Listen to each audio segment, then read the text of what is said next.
A ver, ¿es posible que una sola persona construya toda una ciudad?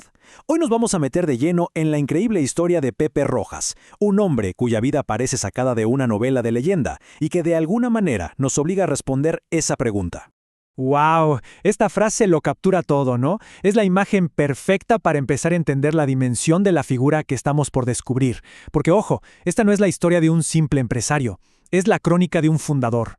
Y esa es la pregunta que va a guiar todo este recorrido, porque más allá del mito, lo que queremos es descubrir al hombre, de dónde venía, qué lo movía y cuáles fueron esas decisiones que cambiaron un pueblito para siempre. Es que, para entender cómo se construye algo tan grande, primero hay que conocer los cimientos del constructor, ¿no? Así que, lógicamente, arranquemos por el principio, las raíces de Pepe Rojas. Su historia arranca por allá en 1899. José Rojas, a quien todo mundo le decía Pepe, no era un agricultor del montón, para nada. En su hacienda, Pueblo Viejo, se obsesionó con una sola cosa, la excelencia.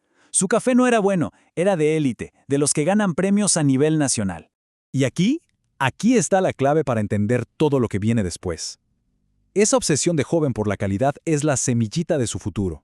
Rojas no era de los que se conforman con hacer las cosas bien. Él buscaba lo excepcional. Y ese rasgo lo definió para siempre.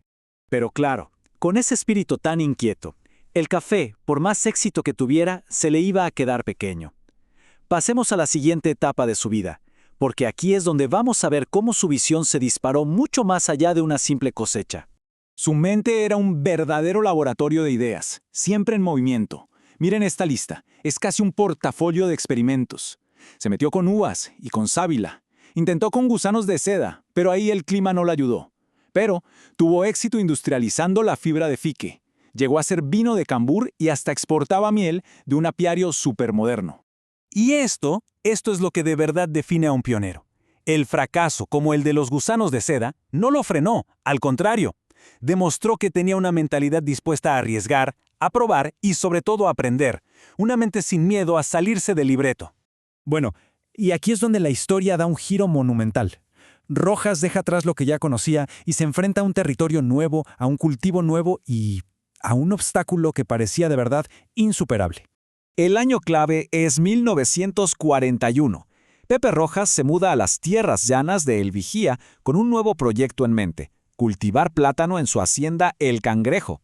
Pero claro, este nuevo comienzo trajo consigo un desafío logístico gigantesco. A ver, imagínense la escena. Tenía una producción exitosísima, pero estaba completamente desconectado del mercado por culpa de un río. Un río poderosísimo e implacable. El Chama no era solo un problema para él, era una barrera que estaba frenando el progreso de toda la zona. Y aquí es donde vemos la genialidad en su máxima expresión. Frente a un obstáculo de la naturaleza, su solución no fue construir un puente, no, fue desafiar al río. Consiguió camiones militares de la Segunda Guerra Mundial, unas bestias de acero diseñadas para lo imposible, y los usó para cruzar el río a la fuerza.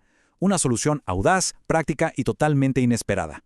Y este es el momento preciso en que el empresario se transforma en fundador, porque sus camiones no solo llevaron su cosecha, sino la de todos sus vecinos. Al resolver su propio problema, sin querer queriendo, resolvió el de toda una comunidad.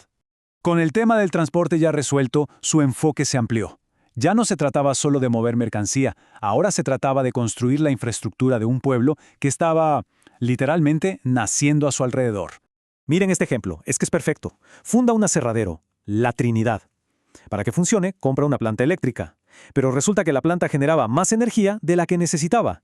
¿Qué hizo con lo que sobraba? Se lo dio a los pobladores. Les dio luz. Y no solo eso, les regaló la madera para que construyeran sus casas. O sea, eso es construir una comunidad, en el sentido más literal de la palabra. Pero claro, con ladrillos y electricidad no alcanza. Rojas entendía que una comunidad necesita instituciones fuertes. Así que se puso a tejer la red económica y social. Fundó y presidió la Asociación de Ganaderos y también el Frigorífico Industrial, que se convirtieron en pilares de la nueva economía local. Y aquí vemos su influencia en su punto más alto. Había una competencia tremenda para ver dónde se instalaba una planta procesadora de leche súper importante. Bueno, pues gracias a su capacidad de negociación y a su liderazgo, Pepe Rojas se aseguró de que esa planta viniera a El Vigía, una victoria económica que consolidó el futuro de la ciudad. Y a medida que nos acercamos al final de su historia, va quedando clarísimo que cada paso que dio, desde aquel primer granito de café de alta calidad, estaba construyendo algo muchísimo más grande que un negocio personal.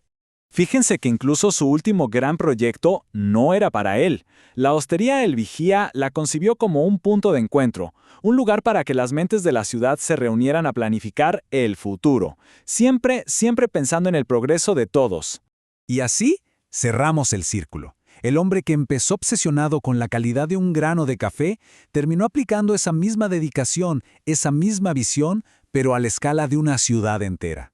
Su vida no fue solo una carrera de negocios, fue en esencia el acto de construir una ciudad. Y con esto volvemos a la pregunta del principio. ¿Puede una sola persona de verdad construir una ciudad? Pues la historia de Pepe Rojas parece sugerir que la respuesta es un rotundo sí.